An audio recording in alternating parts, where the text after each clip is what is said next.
छोटे मोटे एनालिसिस तो हम लोग डेली अपनी लाइफ में करते ही है, और अगर हम ऐसे सेम एनालिसिस शेयर्स पर करने लग जाए कि यार ये वाला शेयर उस शेयर से अच्छा है तो क्यों है, तो उसे स्टॉक एनालिसिस कहते हैं। बेसिकली अगर हमें ये जानना है कि हमें कौन सा शेयर खरीदना चाहिए और क्यों खरीदना चाहिए, तो इस सवाल का जवाब हमें मिलता है फंडामेंटल एनालिसिस से। अब देखो फंडामेंटल एनालिसिस में तो वैसे बहुत सारी चीजें होती हैं, जैसे बैलेंस शीट चेक करना, पीएनएल चेक करना, बाकी रेशियोज चेक करना, और इन्हीं चीजों का अगर हम एनालिसिस करने लग जाए तो उनको बोलते हैं फंडामेंटल एनालिसिस। आप इन्वेस्टमेंट करने के लिए जो भी ऐप यूज करते हैं उसमें आप किसी भी शेयर के नीचे ये छोटा सा पोर्शन देखते हैं ना, इनमें जो ये रेशियोज दी हुई हैं, इनमें जो जो ये पॉइंट्स दिए हुए हैं, अगर हम इन्हीं को एनालाइज करने लग जाएं तो उसी को बोलते हैं फंडामेंटल एनालिसिस। अब ऐसा नहीं है कि देखो फंडामेंटल एनालिसिस सिर्फ वही कर सकता है जो पढ़ा लिखा हो। फंडामेंटल एनालिसिस करने के लिए बस आपको इसका कॉन्सेप्ट क्लियर होना चाहिए, आपको ये पता होना चाहिए कि हमें किस चीज को देखना है। अब देखो फंडामेंटल एनालिसिस में जैसे यहाँ पे पी रेशियो दे रखा है, हमें बस ये जानना है कि कौन सा पी रेशियो बेस्ट होता है। अगर आपको ये पता चल गया तो आप जैसे ही किसी भी शेयर का वो पी रेशियो देखोगे, आप फटाक से उस कंपनी के शेयर को चूज कर सकते हो। तो इस वीडियो में आपको कंपनी के इन सभी फंडामेंटल्स के एनालिसिस करना तो सिखाऊंगा ही, लेकिन उससे पहले मैं आपको बता दूं कि इस वीडियो में आपको एक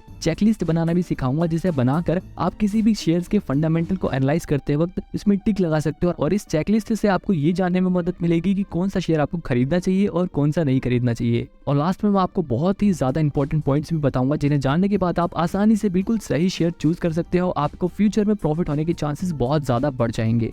अब देखो फंडामेंटल एनालिसिस करने का मेन मकसद होता है कि हम ज्यादा से ज्यादा प्रॉफिट कमा सके। अब प्रॉफिट कैसे कमाएंगे? जब हम शेयर को सस्ते में खरीदेंगे और उसे महंगे में बेचेंगे, तब हम प्रॉफिट कमाएंगे। अब हमें ये कैसे पता चलेगा कि कोई शेयर सस्ता मिल रहा है या महंगा मिल रहा है? तो देखो यहाँ पर काम आती है इंट्रिंसिक वैल्यू। अब देखो इंट्रिंसिक वैल्यू को मैं बहुत ही ज्यादा कॉम्प्लिकेटेड नहीं करने वाला, क्योंकि मैं खुद जानता हूँ कि एक नए इन्वेस्टर को ऐसे नए नए शब्द सुन के बहुत ही परेशानी आती है उन्हें समझने में। अब देखो जब भी हम कोई चीज खरीदते हैं तो सबसे पहले हम ये देखते हैं कि हमने जो चीज खरीदी उसके बदले में हमें वो वैल्यू मिली भी है या नहीं मिली। जैसे मान लो आप एक रेस्टोरेंट में समोसे खाने गए और वहाँ पे आपको 25 रुपए का एक समोसा मिला, वहीं आपने एक बार लोकल हलवाई वाले के पास से सिर्फ 10 रुपए में समोसे खरीदे और वो समोसे इतने बढ़िया थे कि आपको लगा कि यार अगर वो समोसे के बदले 20 रुपए भी नहीं लेता ना, तब भी उसकी वैल्यू ज्यादा होती। अब यहाँ पर देखो आपने उसके प्राइस के बदले उसकी वैल्यू को कंपेयर किया और उसे एक फेयर वैल्यू दी। ऐसे ही एक रियल एस्टेट का एग्जांपल है, मान लो 2 प्रॉपर्टीज हैं और दोनों का प्राइस 1-1 करोड़ रुपए है, लेकिन जो पहली वाली प्रॉपर्टी है उसकी लोकेशन ऐसी जगह पर है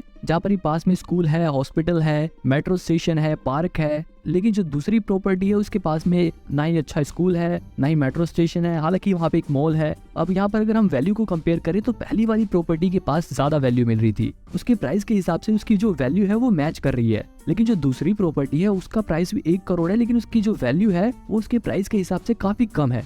ऐसे ही बिल्कुल शेयर्स के साथ भी होता है। मान लो 2 शेयर्स हैं और दोनों की जो फेयर वैल्यू है वो 100 रुपए है, और जो पहले वाला शेयर है वो 100 रुपए का ही मिल रहा है, लेकिन जो दूसरा वाला शेयर है वो 150 रुपए का मिल रहा है, क्योंकि मार्केट उसको ज्यादा भाव दे रही है। हालांकि दोनों की फेयर वैल्यू 100 रुपए है, लेकिन जो दूसरा शेयर है वो ओवर वैल्यूड है, उसका भाव काफी ज्यादा है। तो ऐसे सिचुएशन में आप कौन सा शेयर खरीदोगे? एक ओवर वैल्यूड शेयर खरीदोगे या एक शेयर जो अपनी फेयर वैल्यू पे है? ऑब्वियसली जो शेयर अपनी फेयर वैल्यू पे है आप वही शेयर खरीदोगे। तो इंट्रिंसिक वैल्यू यही जानने में हेल्प करती है कि कौन सा शेयर फेयर वैल्यू पे है और कौन सा शेयर ओवर वैल्यूड पे है। इंट्रिंसिक वैल्यू हमें ये बताने में हेल्प करती है कि कौन सा शेयर हमें सस्ते दाम पे मिल रहा है, कौन सा महंगे दाम पर मिल रहा है। अब ये इंट्रिंसिक वैल्यू चेक कैसे करते हैं, सवाल ये उठता है। तो देखो इंट्रिंसिक वैल्यू चेक करना बहुत ही आसान है। आप किसी भी शेयर की वैल्यू एक क्लिक में चेक कर सकते हो। मैं आपको वीडियो के लास्ट में बताऊंगा कि इंट्रिंसिक वैल्यू कैसे चेक करते हैं, बिल्कुल आसान है। लेकिन उससे पहले हम बाकी जरूरी चीजों को भी जान लेते हैं।